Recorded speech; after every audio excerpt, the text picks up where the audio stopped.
नमस्कार, स्वागत है दोस्तों आपके अपने YouTube चैनल हिंदी परीक्षा इसके पर। तो आज की इस वीडियो में हम बात करेंगे कक्षा 7वीं की जो पाठ नंबर 4 है, लेसन नंबर 4, उसके बारे में, जिसका नाम है मेरी राजस्थान यात्रा। तो इस चैप्टर के नाम से ही आप लोगों को कुछ समझ में आ जाना चाहिए कि राजस्थान की यात्रा की बात हो रही है और यहाँ पे कोई व्यक्ति है जिसने कहा है कि मेरी राजस्थान यात्रा। हम लोग चैप्टर में उस व्यक्ति का नाम हमें मिलेगा। तो राजस्थान में जैसे आप सबको पता है कि ऊँट रहते हैं, जैसे कि आप लोग पिक्चर में देख रहे हैं, मेरी राजस्थान यात्रा जहाँ पे लिखा हुआ है वहीं पे है। तो राजस्थान की यात्रा के बारे में कौन हमें क्या बताना चाहता है इस चैप्टर में, चलिए देखते हैं। पहले ही लाइन में कहा गया है, देखो बेटी, आज के अखबार में एक स्कूली बच्ची ने अपनी मुंबई यात्रा के अनुभवों को व्यक्त करते हुए एक सुंदर लेख लिखा है। मतलब यहाँ पे बाप बेटी की बातें हो रही हैं। पिता जो हैं वो अपनी बेटी को बोल रहे हैं कि देखो, आज के अखबार में कोई स्कूली बच्ची है जिसने अपने अनुभव को व्यक्त करते हुए एक सुंदर लेख लिखा है। लेख का मतलब एक आर्टिकल लिखा है, वो भी पेपर में। सुबह सुबह बैठे पेपर पढ़ रहे थे। पिताजी ने अखबार का पन्ना दिखाते हुए निकिता से कहा। यहाँ पे उस बेटी का नाम क्या है? निकिता। मिल गया? ठीक है, तो निकिता है उस बेटी का नाम। बेटी, यहाँ पे पिताजी बोल रहे हैं कि बेटी, तुम भी अपनी पिछली राजस्थान यात्रा के बारे में एक छोटा सा लेख तैयार कर सकती हो। अब यहाँ पे मेरी राजस्थान यात्रा का मतलब हो गया कि ये जो निकिता है वो अपने राजस्थान, जो पिछली बार राजस्थान गई थी, उसकी राजस्थान की जो यात्रा की उसके बारे में लेख लिखने को उसके पिताजी उसे बोल रहे हैं।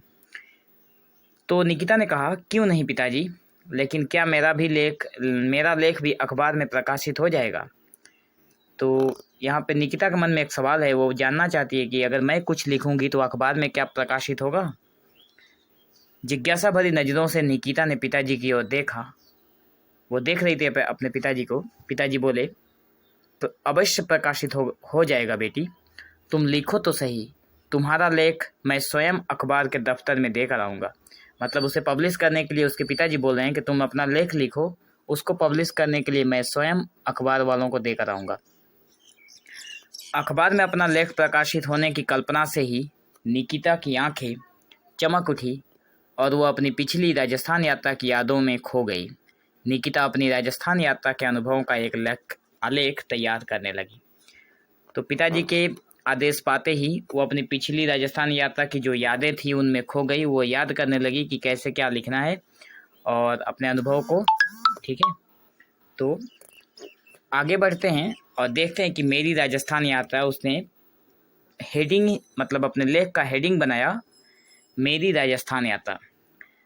राजस्थान घूमने की चाहत मेरे मन में बचपन से ही थी। यहाँ पे निकिता बता रही है कि राजस्थान को घूमने की चाहत उसके मन में बचपन से ही थी, क्योंकि राजस्थान की सांस्कृतिक परंपरा, ऐतिहासिक किले, रेगिस्तान, भोजन तथा विभिन्न उत्सव आदि के बारे में सुनती आई थी। क्योंकि वो राजस्थान के सांस्कृतिक परंपरा जो थी, मतलब सांस्कृतिक परंपरा, कल्चरल प्रोग्राम जो होते हैं, ऐतिहासिक किले जो हैं, बहुत पुराने जो किले हैं, रेगिस्तान है, भोजन और तथा विभिन्न उत्सव जो होता है राजस्थान में, उसके बारे में बचपन से सुनती आई थी। इसलिए राजस्थान घूमने की इच्छा और भी प्रबल हो गई थी। पिताजी ने जब हमें बताया कि इस बार सर्दी की छुट्टियों में हम राजस्थान घूमने जा रहे हैं, तो मेरा मन खुशी से झूम उठा। राजस्थान यात्रा के मेरे अनुभवों को आप सबके साथ बांटते हुए मुझे बड़ी खुशी हो रही है। यहाँ पे ये सारी बातें उसने अपने मेरी राजस्थान यात्रा की जो लेख तैयार कर रही है उसी में उसने लिखा कि आप सबके साथ मेरे अनुभव को बांटते हुए मुझे बड़ी खुशी हो रही है। माँ, पिताजी, मेरा छोटा भाई अर्नब और मैं, हमने अपनी गुवाहाटी से नई दिल्ली तक की यात्रा, इन्होंने अपनी राजस्थान की यात्रा कहाँ से चालू की थी? गुवाहाटी से नई दिल्ली तक की यात्रा राजधानी एक्सप्रेस से की थी। गुवाहाटी से दिल्ली तक की यात्रा इन्होंने राजधानी एक्सप्रेस से की थी और ये क्वेश्चन बनता है एग्जाम में। ठीक है, आगे है राजस्थान की हमारी पहली मंजिल थी राज्य की राजधानी जयपुर। राजस्थान की जो राजधानी है वो क्या नाम है? जयपुर। आप लोग याद रखना। नई दिल्ली से जयपुर तक की यात्रा भी हमने रेलगाड़ी से तय की। तो इन्होंने गुवाहाटी से नई दिल्ली पहुँचे राजधानी एक्सप्रेस में और नई दिल्ली से जयपुर जो कि राजस्थान की राजधानी है वहाँ तक पहुँचे रेलगाड़ी से। ठीक है, लगभग 5 घंटे की इस यात्रा में मैं राजस्थान के राजपूत योद्धाओं और यहाँ की वीरांगनाओं की साहसिक कहानियों में खो गई थी। कब जयपुर पहुँच गई मुझे तो पता भी नहीं चला। रात हो चुकी थी, जनवरी का महीना था, हमारे यहाँ की तुलना में ठंड कुछ अधिक ही लग रही थी। तो देखो राजस्थान में जनवरी मंथ में हमें जो ठंड लगती है उससे कई गुना ज़्यादा वहाँ पे अधिक ठंड लग रही थी। और ये राजस्थान के जो योद्धा थे उनके कहानियों के बारे में ये खो गई थी ट्रेन में बैठे बैठे। ठीक है, आगे है। अगली सुबह हम सभी जयपुर घूमने निकले। यहाँ घूमते हुए मैंने देखा कि यह बड़ा ही सुनियोजित शहर है। अगली सुबह जब हुई तो सभी जयपुर घूमने निकले थे और वहाँ घूमते घूमते सब ने देखा कि बड़ा ही सुनियोजित शहर है, मतलब बहुत ही शहर को बहुत ही अच्छे ढंग से सजाया गया है। बाजार सब सीधी सड़कों के दोनों ओर है। बाजार जो लगे हुए थे वो सीधी सड़क जो थी उसके दोनों साइड में थे। भवनों का निर्माण भी बिल्कुल एक ही तरीके से किया गया है। भवन का निर्माण एक ही तरीके से किया गया था वहाँ पे। ठीक है, और एक बात यहाँ पे एक चीज़ कॉमन थी कि यहाँ के प्रत्येक भवन में गुलाबी रंग का उपयोग किया गया है, इसलिए इसे गुलाबी शहर भी कहते हैं। गुलाबी शहर राजस्थान को कहा जाता है क्योंकि यहाँ के प्रत्येक भवन में गुलाबी रंग का उपयोग किया गया था। आज का जयपुर शहर विश्व के सुंदरतम शहरों में से एक माना जाता है। यहाँ हमने अनेक दर्शनीय स्थल भी देखे जिनमें हवा महल, सिटी पैलेस, जंतर मंतर, आमेर का किला आदि प्रमुख है। इन्होंने जो सारी चीज़ें देखी थी उसमें से हवा महल, सिटी पैलेस, जंतर मंतर, ठीक है, और आमेर का किला आदि प्रमुख है।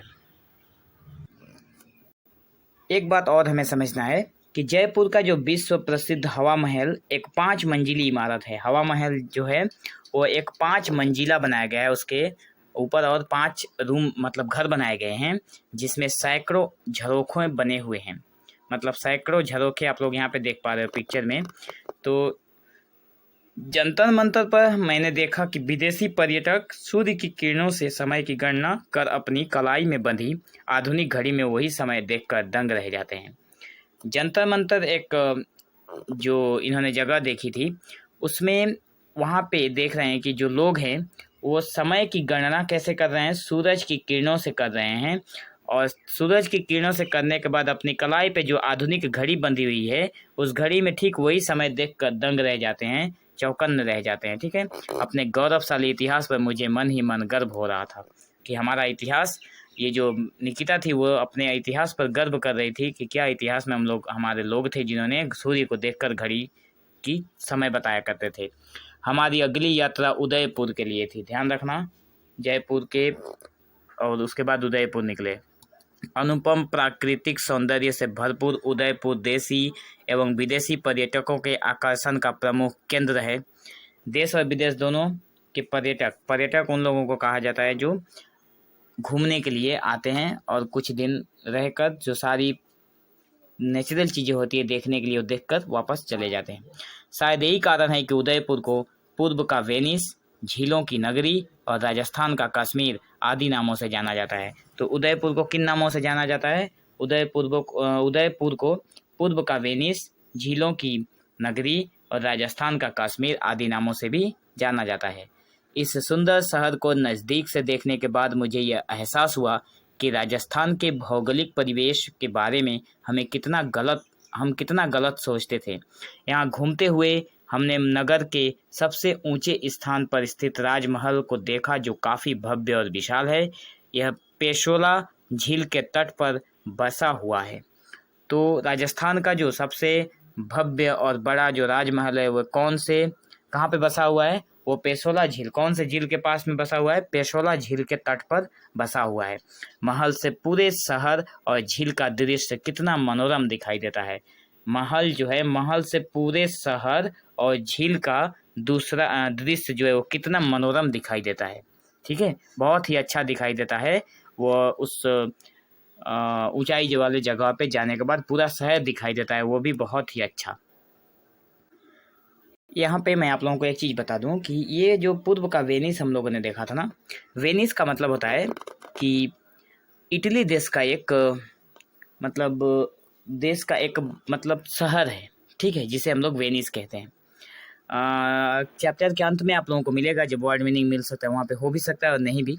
वेनिस का मतलब इसलिए मैंने बता दिया, ठीक है। आगे बढ़ते हैं और देख लेते हैं कि यहाँ पे कहा गया है कि महल तो सुंदर दिखाई देता है और महल के अंदर वीर महाराणा प्रताप के जीवन से संबंधित अनेक चित्र और अस्त्र शस्त्र आदि भी हमने देखे। और वो जो महल है, जो कि राजमहल है, उसके अंदर महाराणा प्रताप के जीवन से संबंधित बहुत सारी बातें लिखी हैं, उनके चित्र बनाए गए हैं। और वो जो अस्त्र शस्त्र लेकर युद्ध में आते जाते थे, या फिर जो अस्त्र शस्त्र से उन्होंने जीवन यापन किया, वो सारी भी वहाँ पे रखी हुई थी, जिसको निकिता ने अपनी आंखों से देखा था, ठीक है। तो ये चैप्टर बहुत बड़ा है और एक दिन में अगर इसको कवर करने जाएंगे तो कभी मतलब एक वीडियो में कवर करेंगे तो बहुत लंबा हो जाएगा, इसलिए इसके सेकंड पार्ट के लिए हम लोग नेक्स्ट वीडियो में इसको कवर करेंगे, ठीक है। तो वीडियो के सेकंड पार्ट के लिए आप लोग हमारे चैनल के साथ बने रहें और आसानी से हिंदी के किसी भी विषय के लिए आप हिंदी के किसी भी टॉपिक के लिए, सॉरी विषय के लिए नहीं, हिंदी के किसी भी टॉपिक से संबंधित अगर आपके मन में कोई सवाल है तो आप कमेंट सेक्शन में ज़रूर जनाएं और चैनल के प्लेलिस्ट को आप फॉलो करते रहिए, आप लोगों के सारे डाउट क्लियर हो जाएंगे। सो चैनल के साथ बने रहें। So thank you for watching this video. Have an awesome day.